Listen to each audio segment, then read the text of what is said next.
How you doing, Met fans? We're back for another week of the Terry Collins Show, presented by Tunnel to Tower, supporting America's greatest heroes. Donate just $11 per month by going to t2t.org. That's T, the number 2t.org. I'm John Arezzi, and joining me as we gear up and get ready for what could be the most exciting final few games of a regular season ever for the New York Mets. Here is the man who was the skipper for that last deep postseason run, which included a trip to the World Series in 2015. Terry Collins. Terry, how you doing today? I'm doing great, John. I'm very, very excited about the week. Yeah, it's going to be a big one for the New York Mets. And Terry, the stage is set for what we will hope will be a successful end of the 2024 season for the New York Mets. And we have a really big show today to cover it all with some great baseball colleagues of yours that you were able to get for this week's show. Yeah, I'm very, very excited to have John Harper and Andy Martino. You know, they both cover New York sports and New York baseball like crazy. Big fans of it. A great perspective on what's going on here in the next 3 days, especially, and possibly even farther down the road. So I'm excited to have him on the show. Yep, and we have a special Talking with TC today with the founder of the Tunnel to Towers Foundation, Frank Siller, who we spoke with a few days ago, and we have that interview today on the show. Terry, it was a great time having Frank on as the huge Tunnel to Towers 5K run takes place this weekend that you'll be a part of. Yeah, I had a great time talking to Frank. You know, what he's accomplished, John, is off the charts amazing. And what all the people he's helped. And, you know, to be someone who has taken upon himself to go out and dedicate your life to helping others, you know, that's a tremendous situation to be in. And so I'm excited to be part of the race on Sunday and get to hang with Frank for a little while and so many of the other first responders. Yeah, they really, this is going to be a big one, and the coverage that this has gotten. And you were also brought up this week in Mike Vaccaro's column in the New York Post that you were running it, and this is going to be a big one. More than 40,000 runners are expected, including a large contingent of first responders from across the country. Many firefighters run in full bunker gear, as you know, Terry, from being informed by the team at Tunnel to Towers. And they are, of course, thanking you for your participation this year. So it's going to be a great one this weekend in New York City, that annual big 5K run for Tunnel to Towers. But we're going to get right into the leadoff with some special colleagues of yours. Yeah, I'm looking forward to it. Terry, we're going to dive right into the leadoff with two colleagues of yours. We'd like to bring on SNY analyst and journalist covering the New York baseball scene, and both of these gentlemen are authors as well. Let's say hello to John Harper and Andy Martino. How you doing, guys? Thanks for joining us today. Hey, John. Thanks for having us. Well, we're going to have lots to discuss here today. First and foremost, obviously, the Mets are in Atlanta right now, getting ready for their biggest series of the season. There's so much to unpack here with the Atlanta Braves and the history between the Mets and the Braves. The Mets got to win 2 of 3 to clinch it. I'd like to get everybody's assessment of the series coming up and your viewpoints on what the Mets need to do, what they must do to avoid another nightmare in Atlanta. Well, I will tell you guys, first of all, thanks for coming on. And I think it's going to be a lot of fun. You know, you and I, the three of us, have talked a lot of baseball in a number of years, but this is exciting. That's an exciting week for me. You know, we've seen it before. We saw it a couple of years ago when, you know, they went into Atlanta and the Braves knocked them out of the playoffs or knocked them out of the division title. This is a little different situation, but still the same. You know, the ending's going to be the same. Somebody's going to go into the playoffs and somebody isn't. So I think this is what makes the game great. I think this is what makes a 162 game season great. You can play all those games and make them down to 3 games at the end. And I think it's great. I think it's going to be an exciting series. I do believe the Mets are going to win 2 out of 3, if not all of them. I think they're on a great roll, and their team is so deep offensively. I'm not sure even though the Braves are running some pretty good pitching at it, but that's not the same Braves team that we've seen in the past couple of years. No, it's not. Go ahead, John. Go ahead. Sorry. Well, I was just going to say, You're right, Terry. It's not the same Braves team, and the Mets are capitalizing on that. But they're on such a roll. I was sitting next to Anthony McCarron in the press box. I think the first game of the Phillies series, and they're just.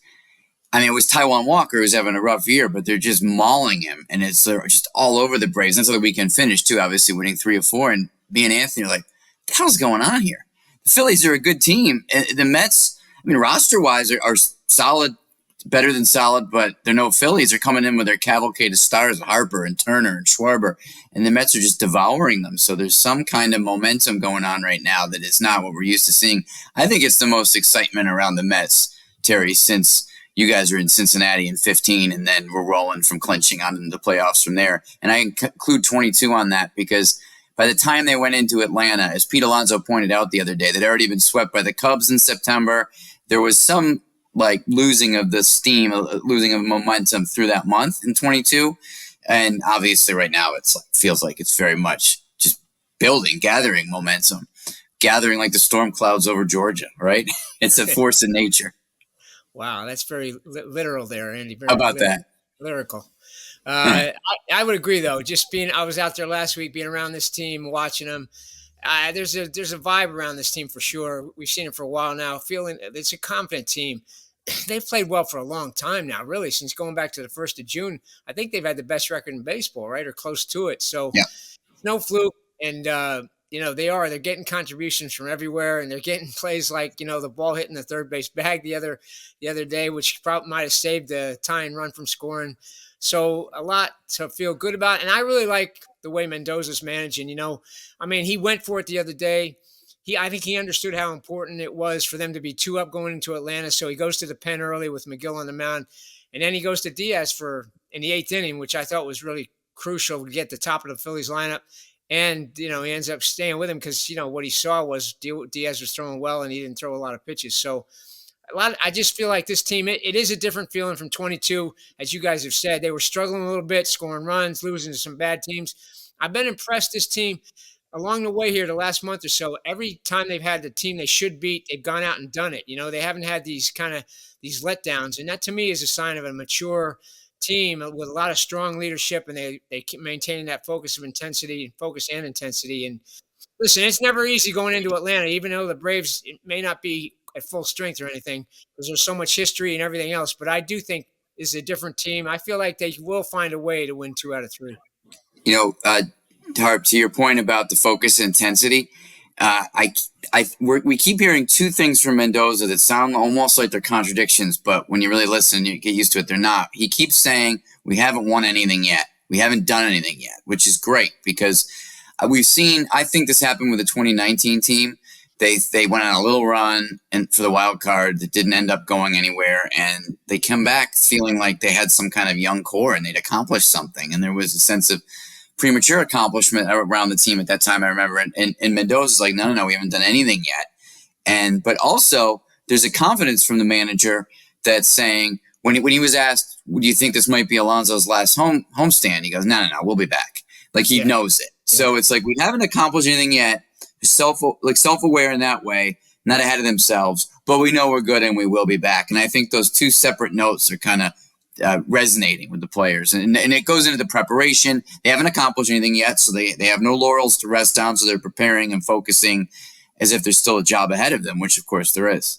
I like one more thing. I'm going to look at this from a big picture, and that is, I remember coming in the studio and doing a show with both of you guys in May, and it was like break up the team. And if there's one thing we learned that this, hey, look, it's not over until someone tells you it's over. And so here we are. We're not going down to that last 6 games and with a lot on the line. They've come back from who knows where. And I think a lot of it starts with Carlos, the job that Carlos has done. Sitting in that manager's chair, making moves, and what David Stearns has done. He's gone out and got some pieces, and I'll tell you what, it shows you in the big leagues. You know what? You don't play the way we want you to play. We're going to find somebody else, and we said that for years in New York. The guy throws the glove in the stands. Hey, that's not how we're going to act here. We're going to go get somebody else. And he went out and brought in. They made a lot of changes as the season went along, and for the most part, they've all worked. And so even at the end. We did a show the other day where, everybody was raving about Acuna, and I said, you better, hey, look, this is September, and you can get fooled in September. but this guy's shown that he looks like he's capable, and we've seen it in the past where, when you get to the big leagues, a lot of guys we saw with Matt Harvey. Matt Harvey was a better major league pitcher than he was a AAA pitcher. So, and I think this, what they've done and the way their organization is rallied around the whole team is a lot to speak highly of. Yeah, Terry, I was thinking about you the other day when I was watching Acuna. You always used to say, guys coming up from the minors, you had to adjust to the speed of the big leagues baseball. It's a different speed. And, it was a kind of a slow roller, not a slow roller, but a slow ground ball hit by Trey Turner. And Acuna comes flying in from his position, makes the play with one hand and gets him by a step. And just to me, he seems to have that feel for that kind of that internal clock, that you need as a major league infielder for a kid that young to jump in there. And he's made all the plays at shortstop, which to me is even more impressive than what he's done with the bat. So I think they're in pretty good hands. And, as you know, who knows what this kid's long-term future is, but you ride the hot hand while it's there maybe. And maybe they can survive without Lindor if he's not ready to go. You know what? If he helps them get into the playoffs and succeed in the playoffs, who cares what he does after this? Isn't this what it's all about, right? I mean, you'd love a 10-year career, but this is why you have prospects to help you in the biggest moments. So the Mets are in a position. Okay, he had, a 650 OPS approximately in AAA. He's almost going to be called a bust this year. Yeah. Worry about that later, right? But defensively, I've noticed that play too, John. I was in the press box in that one. That was Sunday night, right? The Turner, the close play, yeah. And that was, I was talking before the game to Mike Sarbaugh, the infield coach, actually. He used the same term that you just used. He said he's got a good clock. Not sure about the arm strength. Might be more of a second base arm ultimately, but athletic in a way. Jeff McNeil's a nice defender and very versatile, but Acuna might have a little more athleticism if he could play second long term and might have the arm for second base and was born with that clock, like you said, according to Sarbaugh, who would know. And you would know too, John. Yeah, well, Terry, how was his clock? Hey, Terry, how was Harp's clock in softball? Did you have any scouting on that? I bet you had a good one. I'm going to tell you, in softball, it's a little different game. The ball doesn't bounce like it does in baseball. It's a little different ball, and I will tell you, it's all about the pitcher on that mound. Believe me, because if you make contact in softball, they pat you on the back no matter what the ball does. Like you've done something great. I can tell you. There you go. Fast pitch softball. I'd like to talk about the finish of the season before we get back to the Atlanta series. I have followed the Mets for many, many years. I saw them get into the playoffs in 1973 in that last game, winning in Chicago. 1999, the 163rd game with the Reds. 2016. But for some reason, this finish seems different. And it seems more electric. So I'd like to get your perspective. I've seen them all, but I'd love to get your perspective and even TC's on how this last week and these last couple of weeks, maybe because there were less expectations in the beginning, give us your assessment on why this ending of the season is so special for the New York Mets. Why don't you start on that, John? You've seen a lot more of these than I have.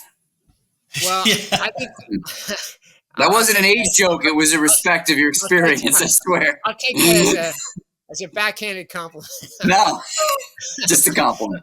I think you hit on it, John. I think a lot of it has to do – there's nothing better than a season comes out kind of out of nowhere and the expectations aren't there. I think we see that a little bit with the Yankees. Some of the joy goes out of it when they're expected to win every year.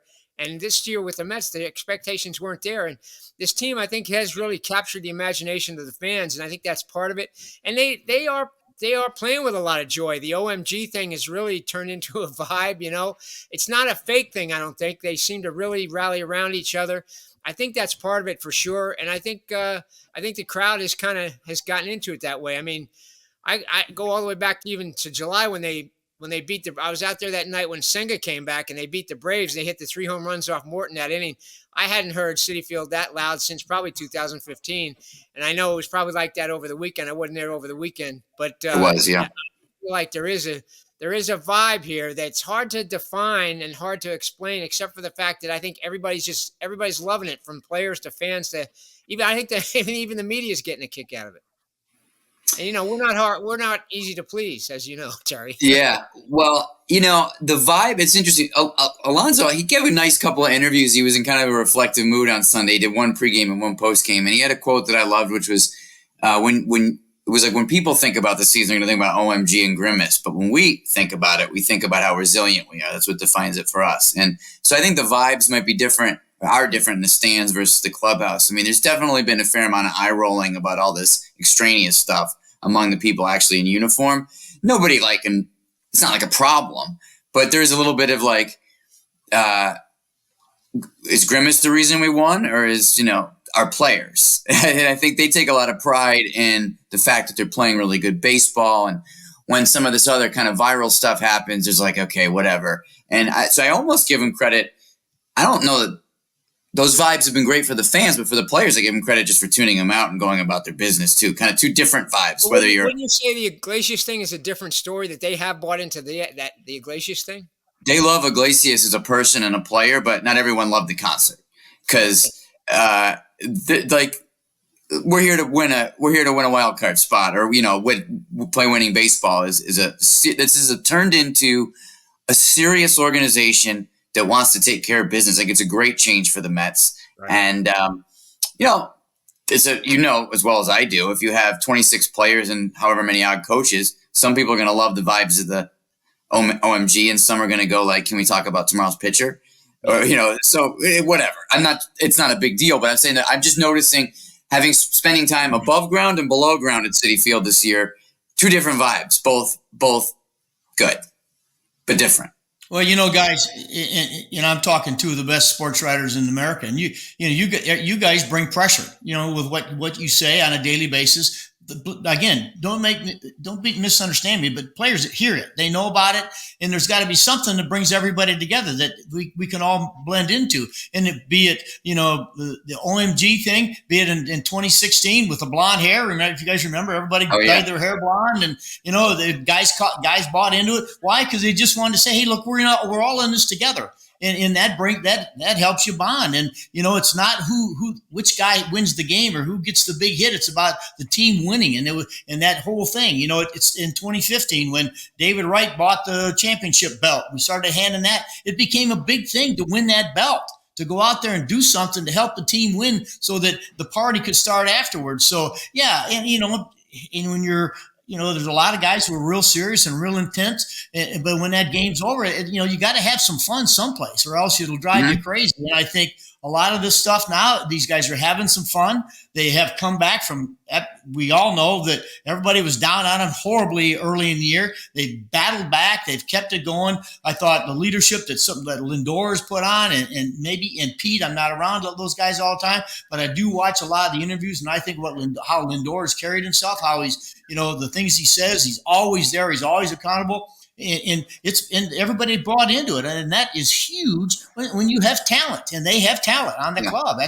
And so it started to come out, and whether and everybody's kind of, well, geez, Pete's not having the same year. Well, guess what? A couple of other guys are having pretty good years, and you've got to have your stars play well. And right now with Lindor, and fortunately they haven't missed him because of the play of Acuna, but they've all bought into all of this stuff that's going on, and that's what helps you at this time, because you're tired, man. This is a tough time of year, and when you can enjoy yourself every day, that energy to come to the ballpark because you're having fun, it takes away some of that fatigue that you're going through. And they like each other. John, your old buddy John Gibbons, if I was sitting with him in the dugout, 2:00, 3:00 in the afternoon, maybe a homestand or two ago, and he was laughing. He was like, I'm not sure. What's the volume of language that I can use on this podcast? Are we a family podcast? You feel free to use. So Gibby said something like, God, we got no assholes in here. They like each other. And it's true. They do. They are having fun together and like each other and have that cohesion. You hear that all the time. Half the time it's BS, probably, but this is real. These guys are really cohesive and buying in with each other. And everybody talks about the baseball gods. That's always something in baseball. And you wrote a really great piece for SNY yesterday that the Mets and the baseball gods have formed this alliance that will be tested this week in Atlanta, because that town, that city, that team, over the years, there's something about it. And it's like, as a fan for so many years, I'm always apprehensive. What are they going to do to us now? But this alliance with the baseball gods and the Mets, maybe this year that all changes. Talk to us about why that article and what your vibe is about the Well, it's baseball just, gods. as you know, I mean, obviously the baseball gods thing, it almost goes back to my slightly anti-grimace point about like it's the players. So I'm sort of a little tongue-in-cheek about that. But in fairness, John, you've been watching the Mets very long time. You guys all understand that with a few exceptions, whether it's Buckner, Mookie's ground ball, or Murph's hot streak, like usually the ball has not, over 63 years, has not bounced the Mets' way pretty frequently. That's been the case. And like I said, all of a sudden everything's going their way. Like taking care of business against the White Sox, like John mentioned, like doing stuff like that, pounding the Phillies when the Phillies are trying to clinch at their home park. And then when Alvarez throws that ball to third base, it's Bryson Stott potentially representing the tying run, right? The ninth inning. No business throwing the ball. Diaz is conceding the stolen base. It's a little mental mistake. When the ball bounces off the bag, if you've been watching the Mets for all these years, you know that the ball is going into left field, right? And then that becomes it's Aaron Heilman throwing the pitch to Molina or whatever else you want to call it. Right. And the ball's up in the air, and Vientos is looking the other way. Vientos must have believed in the ghosts of the past because he's looking in left field for a second. He has no idea where the ball is. And then all of a sudden, there it is in front of him, got the ball, no worries. Diaz gets out of the inning. That's not what usually happens around the Mets. So We'll see in Atlanta if that holds. Yeah, I remember in '73 when the ball bounced off the top of the fence at Shea Stadium and went right into Cleon Jones's glove, and he fired a bullet to home plate and got the runner out. There's a bounce that went their way. There you go. That was a bounce that went their way. So there were little odd things that happened over the course of some of these championship runs. But also for me, it was a little bit of retribution for the Philadelphia Phillies, winning 3 or 4 from, arguably the best team in baseball. And I remember in 1986, the Mets needed to just win one game to clinch, and they had, run roughshod the whole season. And I go to Philadelphia every day to see that clincher, which the Mets got swept by the Phillies, and they eventually came back home to win. So it was so great to see that the Phillies did not celebrate on the turf of Citi Field, and that was a little bit of retribution that I've been carrying for almost 40 years. Yeah. So, and by the way, wasn't it a Clemens that made was it the final out in that game? Yeah. He made an out in the 9th inning. So there's another little piece too. I was just going to go back to that the home run that Lindor hit in Toronto. There being no hit by Bowden Francis, right? And he's the leadoff hitter in the 9th, no hitter going 0-2. He just made him look bad on a splitter, and he throws an 0-2 pitch right down the middle. And obviously the catcher's trying to get it way up in the zone, probably trying to set up another splitter. And I'm talking to a scout because I was writing a column after the game, and he said, there's no way he should be throwing that anywhere near where he can get the bat on the ball there. Either bounce a splitter or throw it way up and set up another splitter. He throws it right down the middle. And he's a command guy. He hadn't made a mistake all day, basically, the scout was saying. So, and then he says, hey, sometimes that's when you start thinking maybe it really is your year when things start like that start happening. Absolutely, guys. We're going to be back with some questions. We're going to dive into the Atlanta series and get some predictions on hopefully a deep postseason for the Mets. But we'll be back with more questions for Terry, John Harper, and Andy Martino right after this word from our sponsor, Tunnel to Towers Foundation, and Barstool Sports founder David Portnoy. It really doesn't matter what your politics are. The military, these people are serving our country, and they need help. The United States is so much better than every other country, and it would not happen without people who risk their lives, and that's who you're supporting. I want to hear what you rate the Tunnel to Towers Foundation. Right, which is always high pressure when I'm sitting right next to the guy. It's like, but we'll give it 10, even though I don't generally give 10s. That's a rookie score. But we'll give it 10. I wouldn't be here. I wouldn't be here if it wasn't a 10. So let's do good together. Let's do it.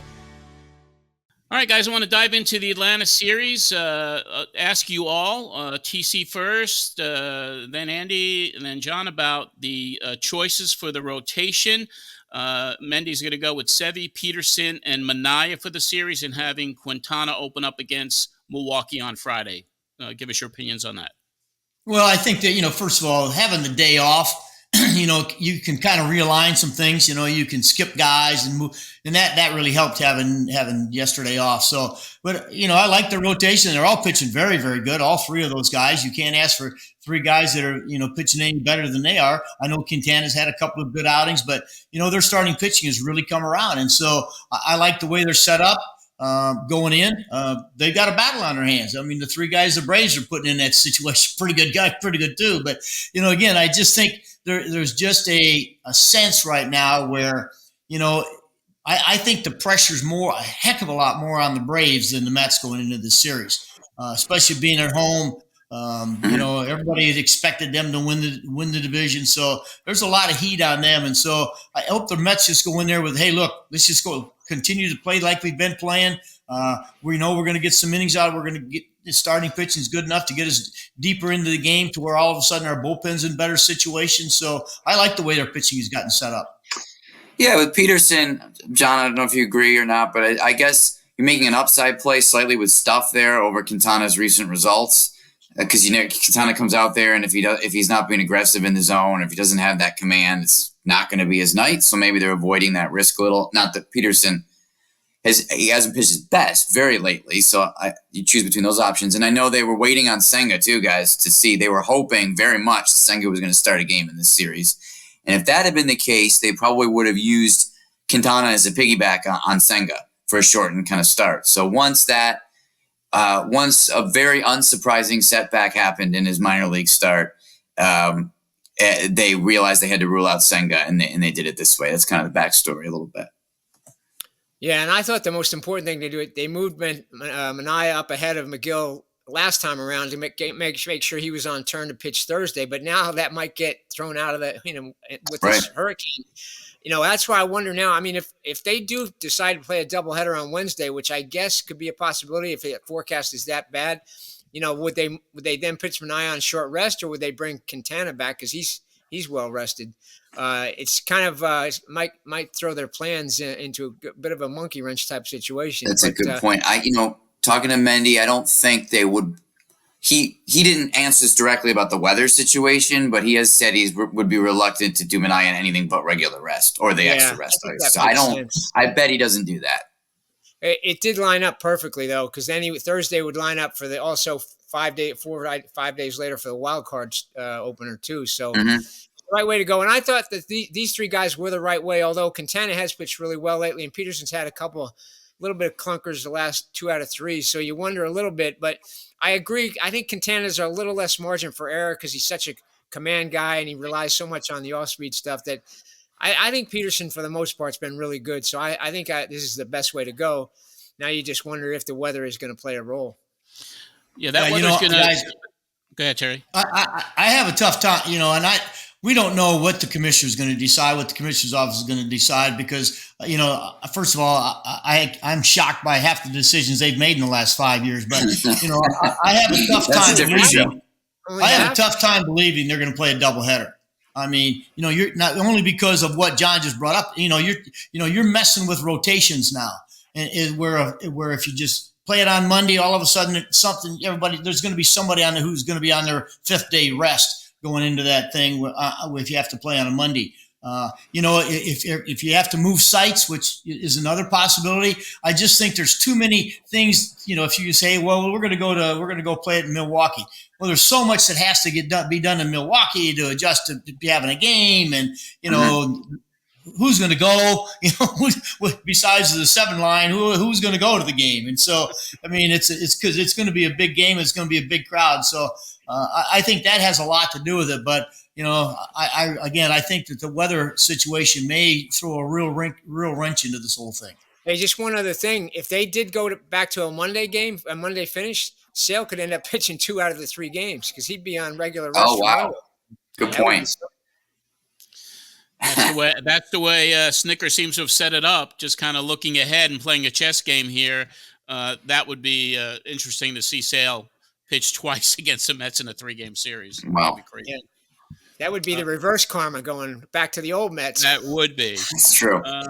I want to talk about Lindor, and obviously the Mets won 6 of 7 at home without him, but he's been keeping the media informed about what is going on with him. And each time he talks to the media, to me, it seems a little bit more cryptic as far as, he's trying, he ain't going to get back in there. He's still going to be with pain, even if he comes back and plays during this season.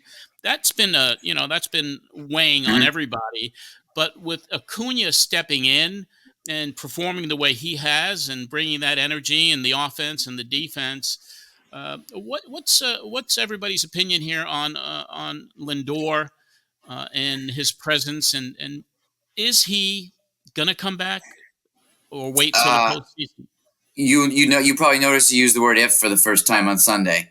If you're talking about cryptic, if I come back, I was sitting there going, okay. But I thought overall his update post game was more optimistic than anything else I heard or saw that day. I'm sorry to say, because I did watch him briefly take ground balls at shortstop and briefly take BP on the field, and it's impossible to know.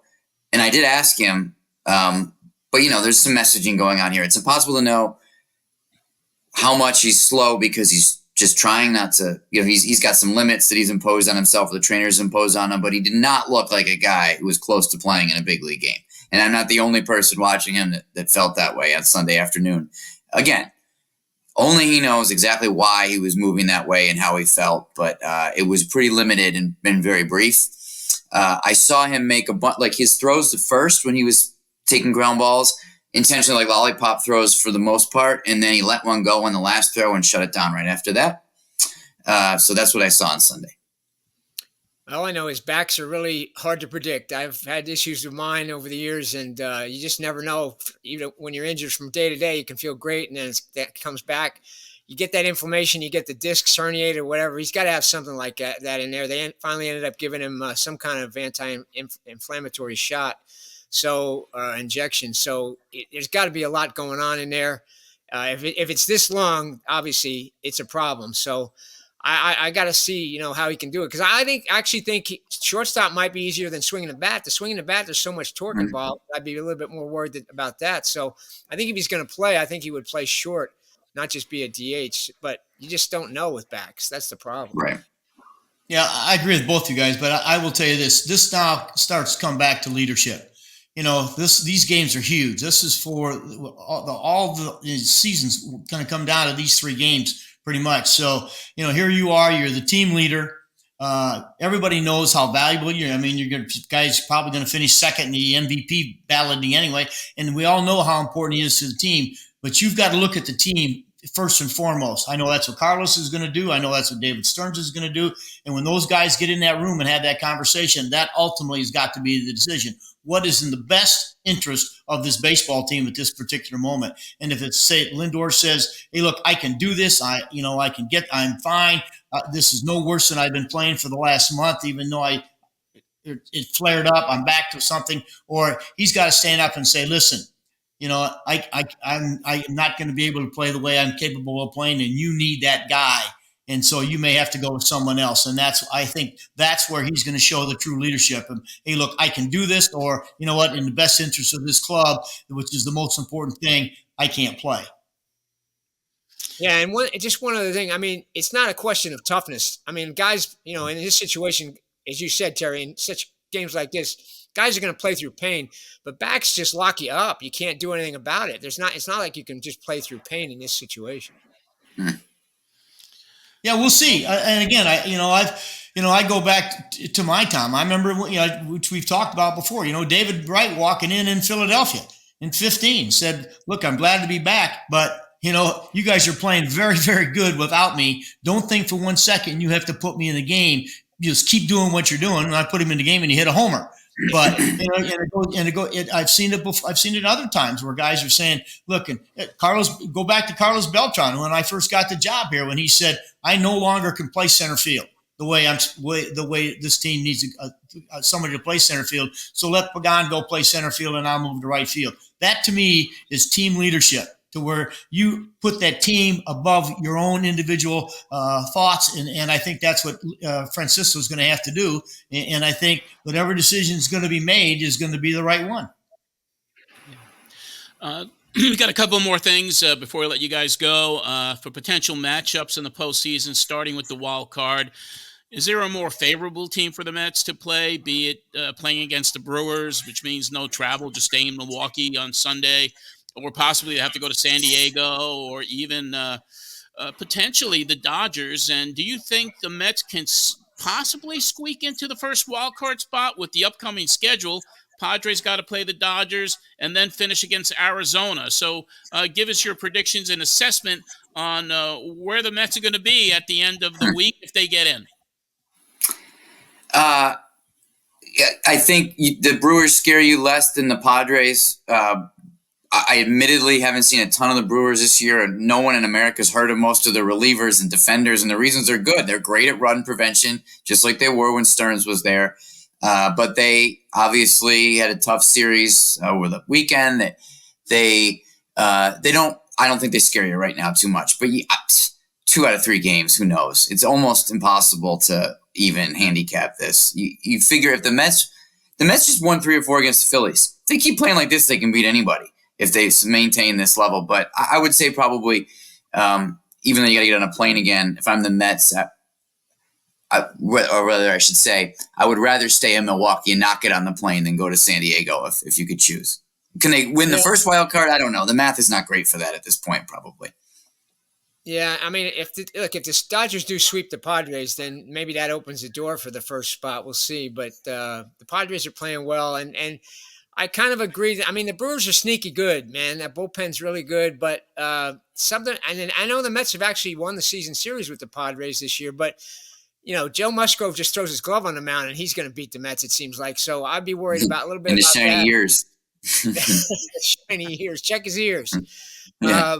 But I tell you what, I think the best thing they have going for him is Manaea. I mean, you put him out there in game 1. This guy's pitching as well as anybody in baseball, including Chris Sale right now, since he adopted the Chris Sale delivery. He dropped down.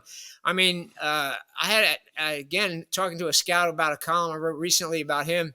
When he tried to threw a sweeper, uses a sweeper to good effect, but against a lefty hitter, some lefty hitter slapped it the other way. He says this guy, he's got to understand, nobody can touch his fastball right now, especially left-handed hitters. So he think there's so much dominance there potentially. I'd feel really good about a game 1 with him, and that would really set the tone.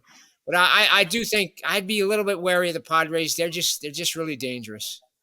Well, I'll tell you, I agree with both you guys. And the ideal situation is to stay right in Milwaukee. I mean, you don't have to travel. You can, you're in. You can kind of mess with your giving guys days off and kind of getting yourself ready for a playoff, and don't have to go anywhere. I think ideally that's going to be it. But it's whatever happens, this team is shown that they can muster up enough energy to do whatever it takes to be successful. And so the most important thing is the outcome of this coming next 3 days. As long as it's not the Pfister Hotel, right, Terry? Did you believe in ghosts? Yeah, that stuff. I'm not afraid of those ghosts. They didn't bother me. Wait a minute. Do you believe that they're there, but you're just not afraid, or you don't believe that they're there? Can you clarify? I don't believe they're there. I think guys go in there. I think guys go in there and they hear those stories, and the next day when they wake up in the morning, they think, I wonder if my towel has moved. And they look in, and sure enough, visibly their towel has moved. So it's hard to say. Did you stay there, Terry, with the Mets? Oh yeah. Oh yeah. Okay. Yeah. All right. Just never been getting sleep, but yeah, I stayed there. That's because they had Ryan Braun in their lineup. I didn't get much sleep when he was playing good. Yeah. There you go. I got one more for you guys. Can we get your predictions on how this will all turn out? At least your best assessment or a wild guess, postseason in National and American League, and who will face who in the World Series if you had to make a pick today. Oh, wow. You go, John. Hey, listen, I love the way the Mets are playing. I think they can play with anybody, but to put them all the way to the World Series, it feels like a huge leap right now. I don't know why. I still feel like there's something about the Dodgers. I know they got pitching issues. I feel like that lineup, though, especially the way Ohtani is playing, I have a feeling one way or another, the Dodgers are going to get to the World Series. And if we're going both sides, I think right now it sets up really well for the Yankees. So Dodgers, Yankees, and I think the Mets could definitely win a series or two. It just feels like it's a long road to get to the World Series for them. from where they started this year. I agree with all that logic, John. I think an honorable path to the DS or the CS is like a great year for them. And that's just so far ahead of where they were supposed to be this year. So I think that's probably what my gut is telling me too. But there's so few years where a Mets Yankees with Subway World Series is doable that I'm just gonna call it because I want it. What the hell? And if I'm the Yankees too in the American League, I'm still really worried about the Astros because why wouldn't you be after what they've done to them over the past decade in October? Even though the Yankees are far and away the best team in the AL this year, the Astros are the Astros. So if my brain is telling me like Astros, Dodgers, something like Astros, Padres, something like that, let's just go Mets Yankees. What the hell? I like it. Hey, just before Terry goes, can I throw in one other thing? I was just going to throw in one other thing that does worry me. As good as Diaz has looked lately, and he's really looked like almost the 22 Diaz, this stolen base thing really worries me. He's just letting guys steal bases, and it cost him a game in Philly. Castellanos walked in the second, and he ended up scoring the winning run. And then, as we talked about, that throw that hits the base, if that skips through, that's all because – I mean, he's got to be able to pay some attention to runners, doesn't he? I mean, I think that could be an issue when you get into these close. You're going to have a lot of close games in the postseason. I agree with you, John. I'm going to tell you, as recent history has shown us, the team who's hot going in when the season's over, they're the ones that you look at a couple years, the Phillies got in because they were hot. Last year the Diamondbacks got hot. And I think whoever gets hot is going to get in. And I think that's why I'm looking at this series. And I think if the Mets continue to stay hot, I think they have a legitimate chance because of the way their starting pitching has really come around to get to the World Series. And I think it's going to be Subway World Series. Wow. There we go. I'm going right to FanDuel right now. I'm putting my money down. And I will tell you another thing. I'm not worried about too many of the New York Yankees stealing second base on Edwin Diaz. You don't think Stan's going to run amok? I don't think Stan's going to run. I'm not sure the big fella's going to run. So they're built for 3-run homers, not 1-run games. This has been great, guys. We really appreciate it. Thank you so much, Andy. Thank you so much, John, for joining us. John, your first time. Andy, you've been here a few times. Always a pleasure to have you on this special segment of our leadoff. And we'll be watching the rest of this postseason as we get into the postseason and seeing where the Mets go. But once again, thank you for your time. All right, thanks, guys. Thanks for being on the show. I'll see you next week. Sounds good, guys. Thanks, Barrett. On today's Talkin' with TC, our special guest is the founder, chairman, and CEO of the Tunnel to Towers Foundation, an organization founded to honor Stephen Siller, who was tragically killed on 9/11 and the brother of our guest. It's an honor to welcome Frank Siller to this very special Talkin' with TC. Frank, welcome to the Terry Collins Show. Thank you so much. Yes, Frank, thanks for coming on. I know you've got a busy schedule, and I hope that we don't take up a lot of your time, but I think it's important for the fans that watch the show to really have an understanding of what your foundation is like, your organization, and how it's got started, what it's about, and what in the near future are some of the exciting things you have going. Well, thanks for having me on here. My brother Stephen, first, I want to make it clear, was maybe the biggest Met fan that you could possibly imagine. He was a crazy fan. If we were sitting all the way up, or he was sitting all the way up with my brother, one of my brothers, he'd be screaming down like they could hear him at the field, on the field level. So he was quite a character. But he loved the Mets, and we miss him terribly.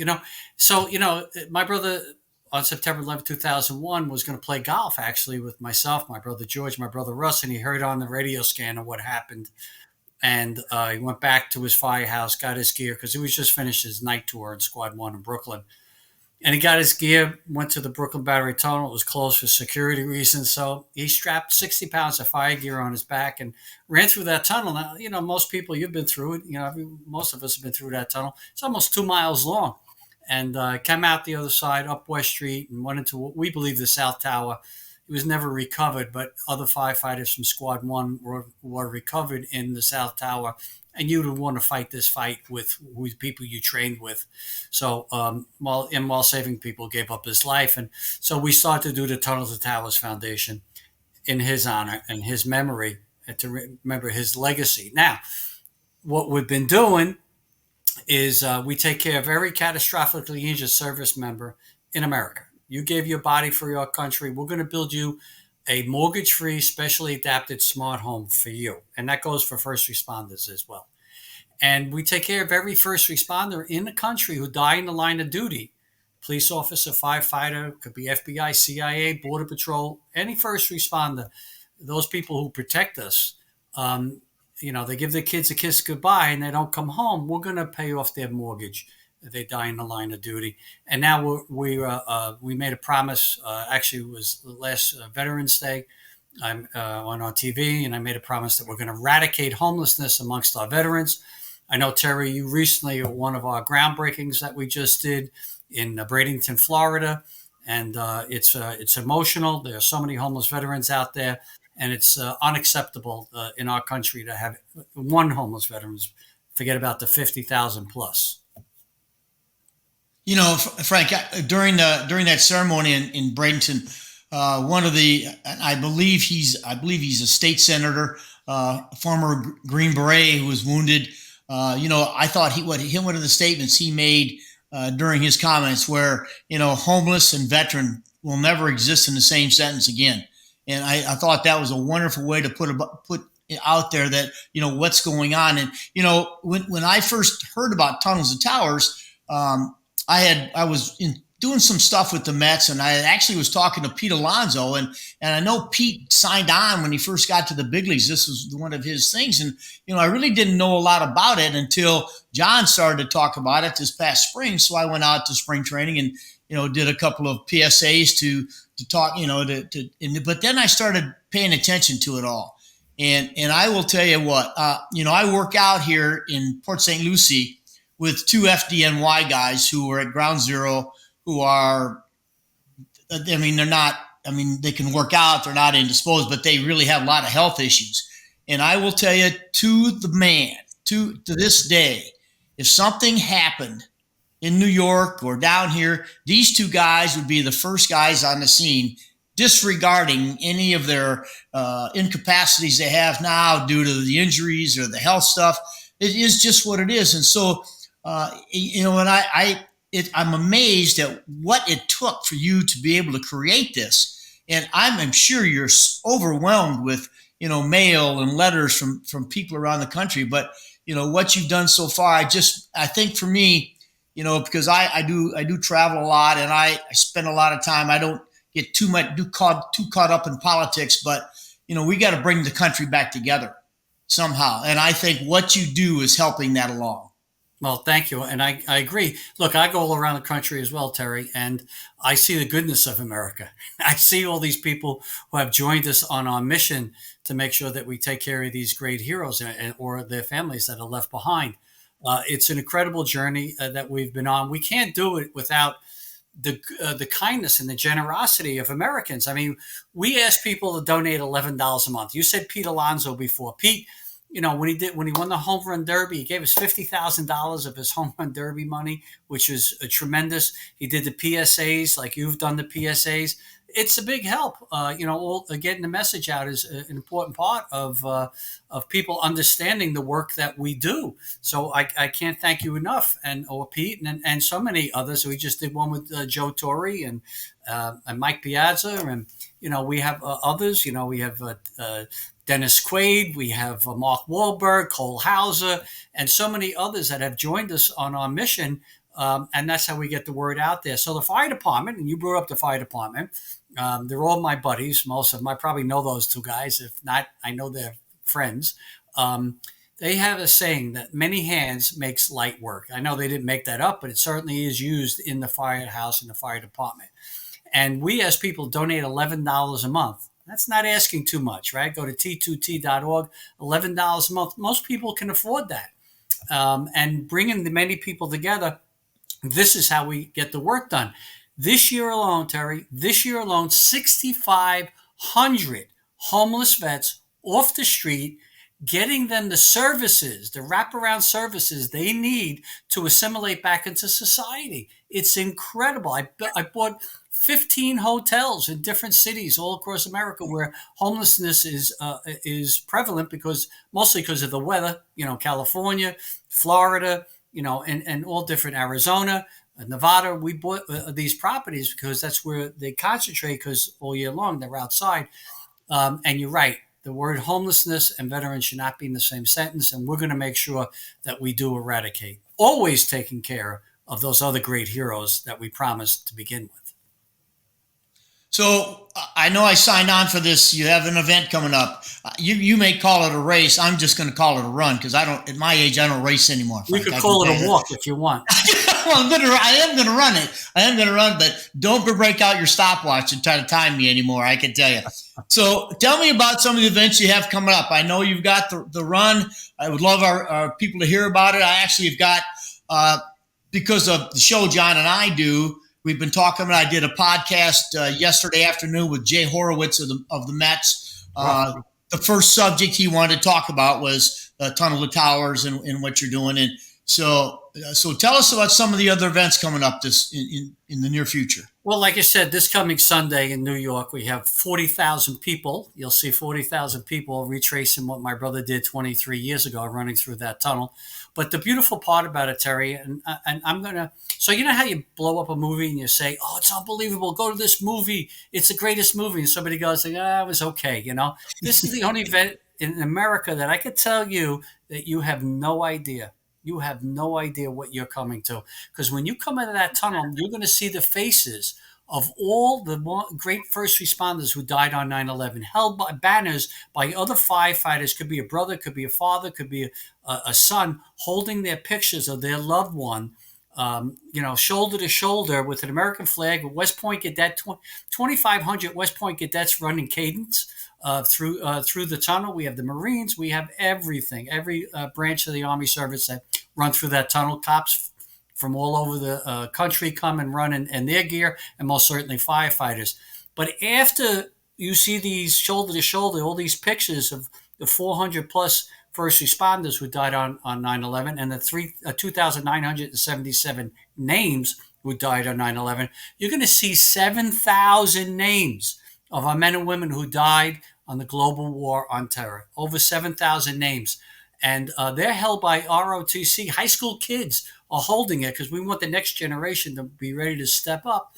And so it's almost a mile long of people standing with the names or pictures of those who made the ultimate sacrifice. But then you come on the block on Vesey Street, and you're going to see a big street fair in as we feed all these great people who just did the run. I call it the miracle of the loaves and fishes, because we have so many volunteers that feed all these people. And we have Tyler Hubbard, who's going to be there from Georgia, Florida line. He'll be singing, entertaining us this year. Dennis Quaid is going to come. He's going to say a few words. We always have the top military, police, fire commissioners, all that stuff. People show up. That's one thing. We have the celebrity golf outing, which I believe you're coming to. I am. October 15th. And could you answer your email, please, for my assistant? She says she haven't answered her email. She doesn't know. She wants to take care of a couple of things. Maybe I should have said that off camera. I'm trying to decide.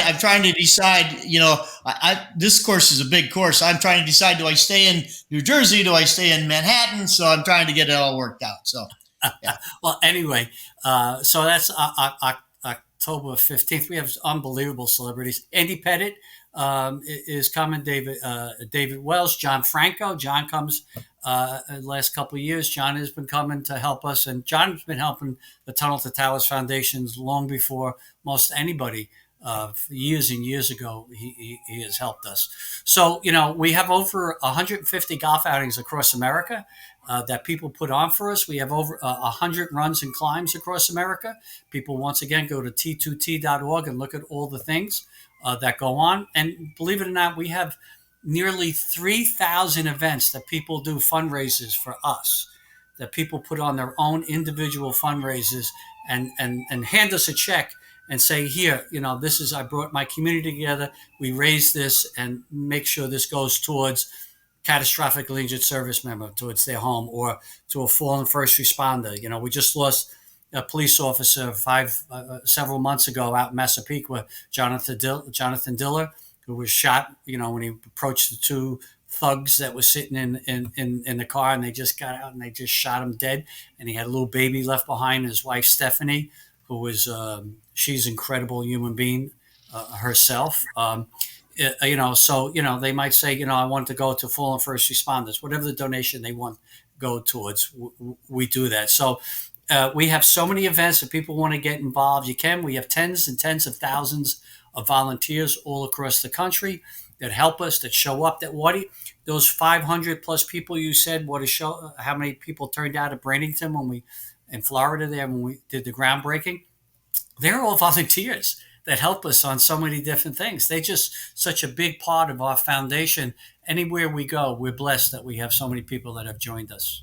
Yeah, that's great. I had up here in Port St. Lucie, I belong to a golf course here, and I told him I was going up I was taking a check to Officer Diller's family, and the detectives were having a meeting in Queens, and so they asked me to attend the meeting. And so sure enough, all my golf buddies chipped in, and so wish we could have been a lot more money, but we took anyway something up to said just to let them know that we got their backs, that they're appreciated in what they do. And all my time in New York, I lived in Long Island City in New York, and I always knew no matter what happened, felt safe walking the streets of Long Island City because people knew who I was, and there was those policemen looked out for me unbelievably. So I try to do the best I can to make sure every time I'm in New York, I have 2 undercover policemen who are in Times Square who I take to lunch all the time, and then they come down to Florida and I take them golfing, and I'm telling you, we have so much fun, and they have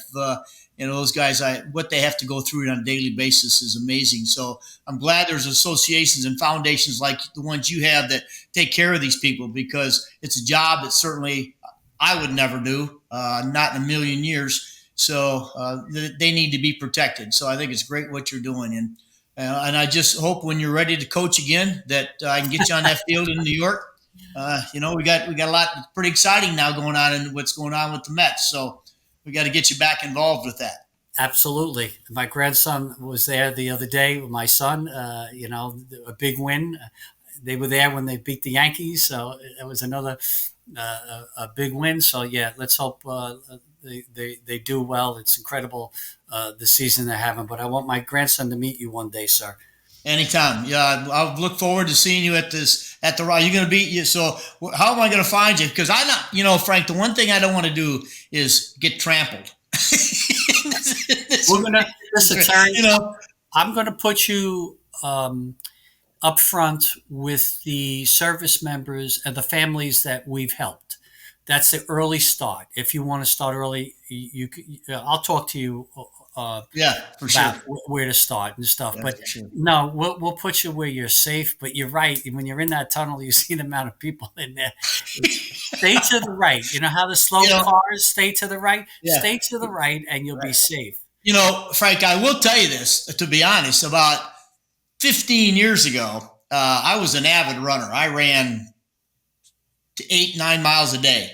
Wow. And then I got hurt, and then I started managing back in the big leagues, and the time you don't have that kind of time anymore. So I've really backed off. So I've been training ever since told John I was going to try to run the race. I've been training. So I'll get back into it.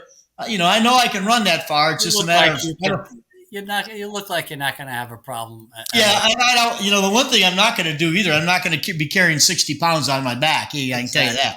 That's right. Well, when you're in that tunnel, there'll be no belly aching because you'll think about what firefighters were doing that day, and you'll say to yourself, "Oh no, let me just keep it zipped and go ahead and do it." You'll be inspired, sir. Even you would be okay, even if you weren't inspired, but you will be inspired, and your spirit will carry you through without a doubt, no question about it. And I can't thank you enough for joining us. Next week and being part of us. Well, I'm going to turn it back over to John because I know he's got questions for himself and probably fan questions. So, John, it's all yours. Thank you so much, Terry. And Frank, this event, this run has grown incredibly since you first started it. And I believe, was it the first large event that you did in honor of your Yes. brother? Yeah. So we didn't know what we were going to do as a foundation, how we were going to fund it, or we wanted to do something very special. So we started to, my brother was the youngest of 7 kids. He was our little brother. So he is closest in age with me. He was 14 years younger than me. And my oldest brother was 24 years older than him. So, and a lot of them in between. So he was our little miracle. So when we lost him, we wanted to do something very special, Plus, my parents had both died by the time he was 10 years old. So my brother Stephen was orphaned at a young age, and his older siblings, we raised him. He was blessed that he had much older siblings. So it was a tremendous loss for our family. He was as much a son to us as he was a brother. And but I wanted to do, and we wanted to do something very special to recognize the sacrifice that he made. And one day, a friend of his, Billy Codd, called me up and he said, "Frank, I know you're thinking about what you're going to do to help fund or recognize and remember Stephen." He goes, "How about if we have a run?" I said, "Billy, we thought of a run, we thought of a gala, we thought of a golf outing. We want to do something unique. And he goes, No. I don't mean any run. How about if we do the run that he made?" I couldn't talk. I couldn't answer him. He said, Are you still there, Frank? You still there? I couldn't talk. I was overcome because when you hear the right thing, you have no choice but to do it. And right then and there, I said, "Oh, this is the thing to do." So we had 1,500 people, maybe 2,000 people the first year. And now we do have 40,000 people. And we probably could have more if I really wanted to, but 40,000 is a good number. That come and it's not a race. It's not a race. It's a remembrance of all these great heroes. But from the very first year, we made sure that we had the flags of every first responder who died on 9/11. We knew to include everybody. So the beauty of the Tunnel to Towers Foundation, but most certainly the run, is that we have 1,000 teams, 1,000 teams of different families that are running in honor of their loved one. And I love that. That is the beauty of this because it recognizes all these other sacrifices that were made that day. Yeah, we were touched by the video, and we played on the show here a few weeks back of the run from 2 years ago, and how incredible that production was with the pageantry and the first responders and the kids and the bands and the people watching.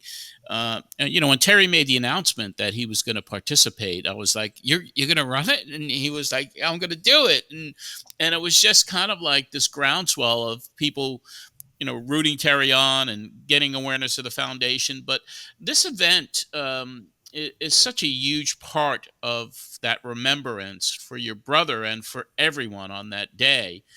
But it also has expanded. And granted, the event in September in New York City is the largest run, but these have now expanded across the country. When I go to your website and I see the different states and cities and towns that are doing their own runs in honor of the Tunnel to Towers Foundation, it's everywhere now, Frank. It is. And another beautiful thing about it, who goes and sometimes not MCs them, but goes and speaks at them are the families that we've been helping.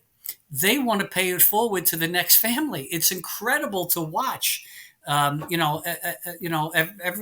I'd say every single one of them. Like if we reach out, we don't ask anybody. We don't say we helped you, so I need you to do A, B, C, and D. No, we don't do that. But they all say they want to give back. They want to help the next family. Like when detectives Lou and Ramos were assassinated, December 20th, 2014. Right, it's going to 10 years. Lou and Ramos here in New York. If you remember, the two police officers that were sitting in the squad car in Brooklyn, some crazy from Baltimore thought it'd be okay to come up and kill two cops just because they were cops, because there was this hatred being spewed that cops were bad, right? And so I went to them on Christmas Eve, 2014, on Christmas Eve, and I told them, the Tunnel Towers Foundation going to pay off their mortgages. We never paid off a mortgage up to December 20th, 2014. We never paid a mortgage off. We never were doing that. But when we heard that these two police officers were killed, and I heard that they were worried about how they're going to stay in their homes, we took that on. And I went to the homes and I told them we're going to pay off the mortgages. We didn't have the money. We didn't have the money. Had to go raise the money. 10 days, we raised enough money. You know what mortgages are in New York. But we raised enough money to pay off their mortgages and to renovate their homes. Why am I telling you this? Because soon after it, there were 5 cops killed in Dallas, Texas. A sniper killed 5 police officers. They came with me to Dallas to lay a wreath at the police department and to talk to the 5 widows, the 5 families, for condolences. Detectives Lou and Ramos's widows came with us. So and so many of them do that. They help us spread the message and to let them know that we don't just pay off the mortgages. We want these families to be part of my family, the Siller family, the Tunnel to Towers family, and we're with them forever. It's a lot more than just paying off mortgages. Not that that's a test. And now you've paid off 1,200 mortgages. And I know even on the anniversary of 9/11, there were another 20 that were gifted. So it's an incredible outreach and what you're doing that has expanded across the country, not just in the New York metro area. Obviously, it's everywhere now. But the one thing I want to ask you is something that's a pretty big problem today, and that are the kids that are growing up who are not alive when this tragedy happened. And everyone always says never forget, but there is an issue in this country today about the younger generations not being aware of what happened. So how do you combat a problem like that? And what's your opinion on what's going on with the youngsters today who really need to know what happened on 9/11? But we know they're not teaching it, or they're not teaching it correctly in schools. So we do what we can do. So what do? We have on our website, t2t.org, we have curriculums for K through 12. You can do it as a parent. You could do it as a teacher. You could do it as a school. You could do it as as a city, or you could do it as a state. You can download it and teach your kids what happened on 9/11. We created this whole curriculum. We had so many people. I forget the number, and I don't want to make up a number, but tens and tens of thousands of people on 9/11 this year that downloaded our curriculum to teach their students. So, and I have a tractor trailer that drives all across America. It's a 93-foot tractor trailer that opens up on hydraulics to 1,100 square foot museum that holds 9/11 artifacts and with firefighters or police officers that fought the battle of Ground Zero to tell the story of what happened. We go to schools all over America. So we are doing that. And we have a speakers bureau of hundreds and hundreds of first responders who, once again, lived the day of 9/11 that go around to schools and anywhere. Anybody who asks us for someone to come speak at there, could be a business, could be a school, could be anything, could be at a ball field to address ball players. We send these great heroes who lived that day to talk about the stories of 9/11. So we're working hard at it. Well, we know you're very busy, and I want to just finish up today with you with baseball. I know that you have a large family, and is it Mets or Yankees? 90% of my family are Met fans. We do have a couple of strays, for sure. But they still root for the Mets when their Mets are on. So we don't let any haters. There's no haters. There shouldn't be. Yeah, there shouldn't be. I met your grandson when we were shooting with Mike Piazza up at Citi Field, and what a passion he has for a game. And I understand he's a really, really good athlete as well. He's a really good athlete. He's just turning 12, so he's going to get a nice one more little league year in there, and he hit his first home run this year too. So well, you got to introduce him to Terry. You got to introduce him to Terry. That's why I want to introduce. He's a ball player. I have 4 grandsons. They're all the three of them involved in sports. One is only a 4-year-old, although I have catches with him all the time. I still have my glove in my car. Every time I'm with any of my kids, I get the glove out. And boom, we're having a catch right away. But my 4-year-old grandson just broke his arm yesterday, so he's going to be because he's crazy. He has 2 older brothers, a 9-year-old and a 7-year-old that he thinks he could do the same things, but he's full of life and I love it. But I can't thank you guys enough for allowing me this opportunity to address your listeners, your viewers, and the Met fans who've played. My brother, once again, he had season tickets. I have the seats from Shea Stadium where my brother used to go all the time. I own those 4 seats that he had, he loved the Mets. And right now he's smiling because he pays attention to everything because he's opening up all these doors for me all the time. He's smiling down. And he's praying that the Mets win 10 out of the next 12. Oh, wouldn't that be wonderful? Yes, please. Well, that's Frank. That's I will tell you, they're going to get in. First of all, they're going to get in the playoffs. There's no doubt in my mind. So that's when they see some of those guys, some of those players tune into this. When they see it, they'll play a little bit harder. I can tell you. Well, let's hope so. I'm sure they do, and they are playing hard. That's for sure. We appreciate it. The run is this weekend in New York City, t2t.org, $11 a month. Please go there, donate, and join Terry Collins and the thousands and thousands of other people that will be running and walking in this incredible event. We all hope to see you there. Frank, thank you so much for your time today. Thank you. God bless. Thanks, Frank. All right, that was really good. He was very, you guys talked baseball. You talked the history of the foundation. What a great guy. What a great mission. What a great organization Tunnel to Towers is, TC. Yeah, that was very, very fun. And, John, we did that when we did the story, when we talked to Frank. You know what? I'm going to do this run. And I'm doing it to support everything that's going on. I'm not, I don't plan on winning it, by the way. I just hope I don't get trampled. But I will tell you this, when I hear Frank talk about it and what he's done, the energy level and the adrenaline myself just all of a sudden took, and I thought, we were talking, I said, you know what? I'm going to be able to do this, and I'm going to be able to do this pretty well. So I'm excited for it. And certainly that was a lot of fun to have him on the show. Yes, it was. It was a great interview with him, and we look forward to getting a report from you after this week is over with. Now it's time for another Tunnel to Towers Amazing Hero of the Week segment. This week, we highlight Sounds in the Round, an evening with songwriters benefiting Tunnel to Towers.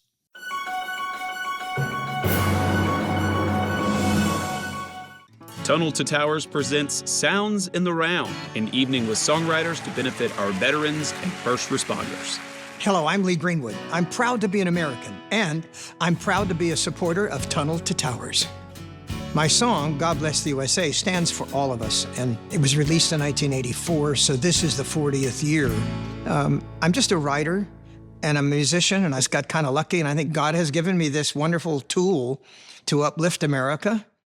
When the terrorist attack happened on 9/11, we went to New York 3 different times, once for the Fireman's Memorial at Yankee Stadium and the Policeman's Memorial at Carnegie Hall. And then I sang the 4th game of the World Series, and I said, you know what? I'm going to wear the red, white, and blue colors at a sporting event in Yankee Stadium because it's going to be watched by billions of people, and I want everybody to know how much we love this country and how much we're going to stand up for red, white, and blue.